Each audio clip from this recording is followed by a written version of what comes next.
We're finalizing the roster day before the World Series.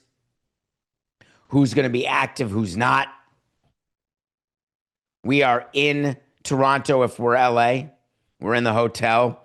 We'd start the day with a little meeting between the GM and the president.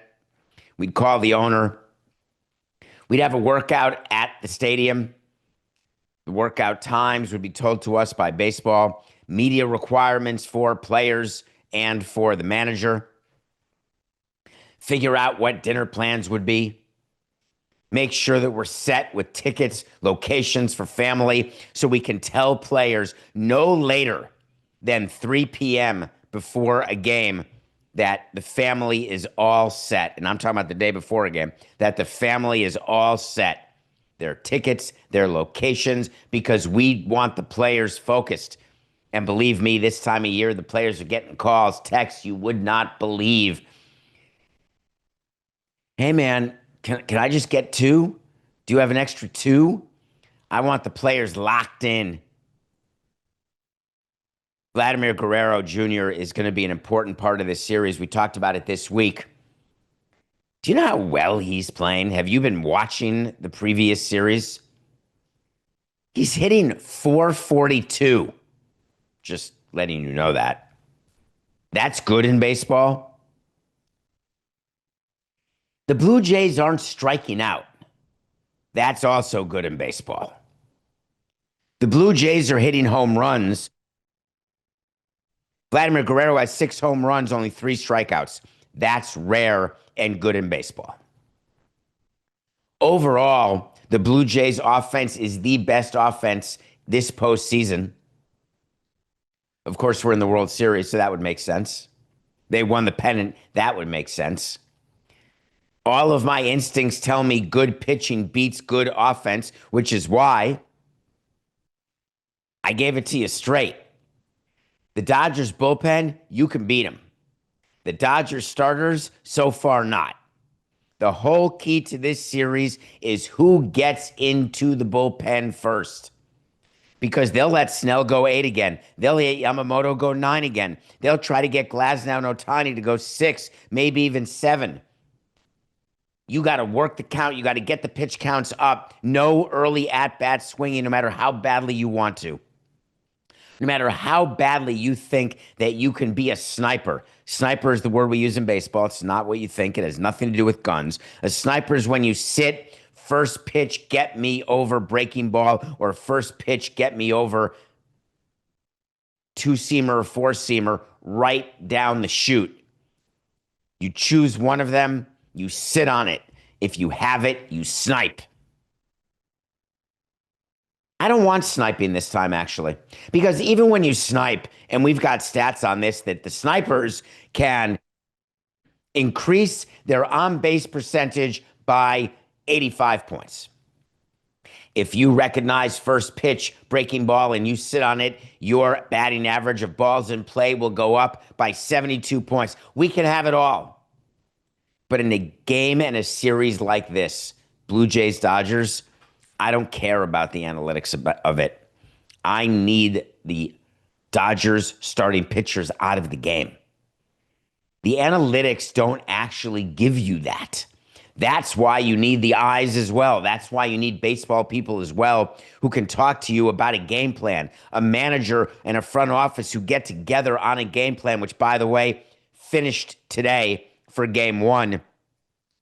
We will finish the game plan for a game 1 the day before. For the rest of the games, you can't do it because they're consecutive. But for game 1, you're done. And then the day of the game is a revisit. For game 2, you're doing it after game 1, but you're finalizing it on the day of game 2. So you have way more time for a formulated pitching plan, hitting plan before a game 1 when you've got these number of days off. A few other things to think about with this sort of series is that when you have a team, a contact team is what the Blue Jays are called. When you're a pitcher and you have success striking out players versus success pitching to contact, those are two different types of success that a pitcher has.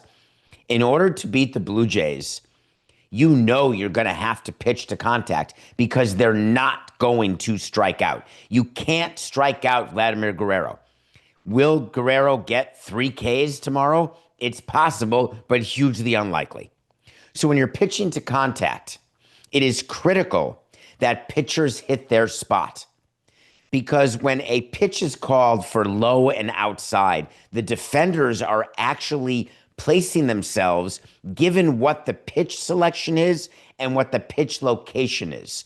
And when a pitcher misses his spot, then the batter has a chance to hit the ball where the defenders aren't because the defenders are not expecting the ball off the bat in that certain way. What does it mean? It means that when you're watching game one, when you're watching the Dodgers pitchers, I want you to watch their command, and I want you to watch whether or not they are hitting the catcher's glove where the catcher sets up.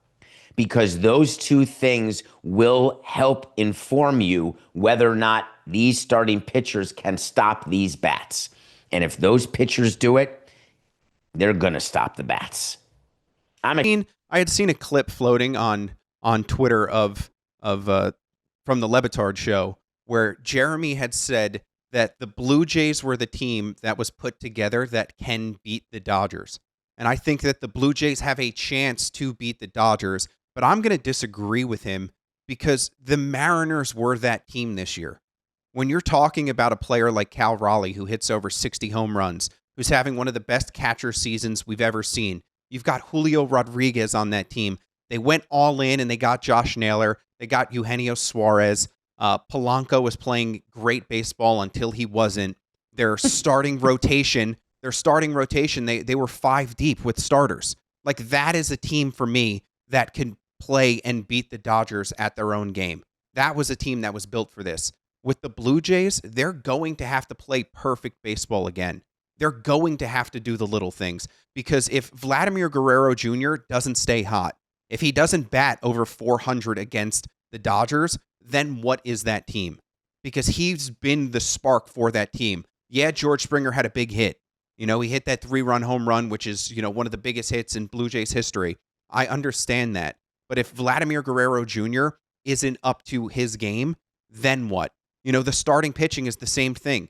Like, can you rely on Trey Savage in these moments? Can you rely on Shane Bieber to still, give you a quality start? Can you rely on Max Scherzer to give you a quality start? So for me, this is a team that has to play perfect to beat the Dodgers. It's not a team that's built to beat the Dodgers. I didn't hear Jeremy. Did he say that the Blue Jays were put together to beat the Dodgers, like purposefully, or just happenstance? No, I think it was more along the lines of like, this is a team that plays the style of baseball that beats the Dodgers.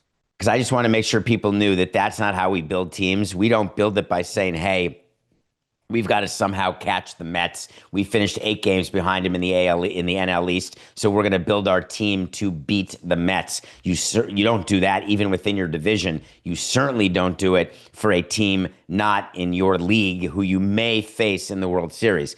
That said, when you look at the teams who have beaten the Dodgers, you're making a mistake.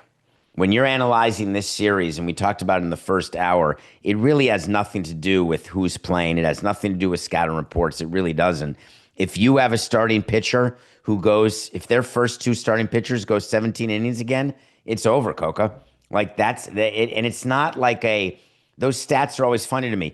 Starting teams are 1,069-0 when their starting pitcher goes 9 innings.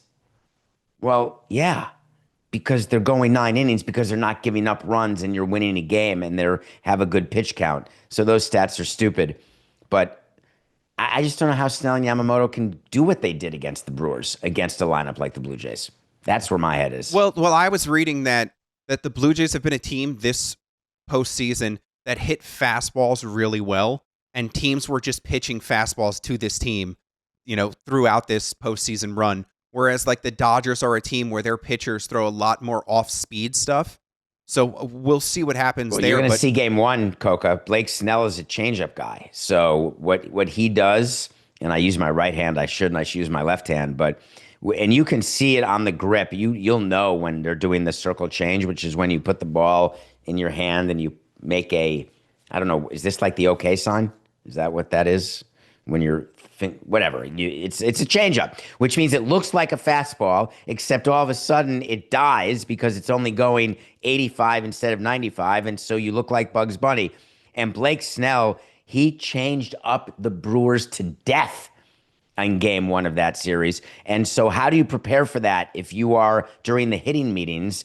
If you're sitting changeup, it can be really hard because your brain doesn't let you, because you know you've got to be faster switch to a 95, 97 mile per hour fastball, and you don't want to be embarrassed by the speed. So it's really hard. But while a changeup is, it's like an 85 mile an hour, four seamer, except it sort of dies and you can't recognize it. So if Blake Snell can throw it the way he did, the Blue Jays are screwed. But man, that's so hard to do what he did in game one that you can't worry about it. And we've yet to talk about the other side for the Dodgers, which is their bats, where I don't think that Ohtani can go 1 for 24 again, and the Dodgers can win. Is that what he series. did?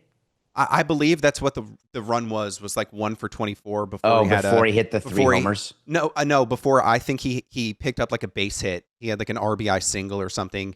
I just don't think that the Dodgers can sustain that, and will they get the heroics back from Freddie Freeman, who's returning and playing this game in Canada?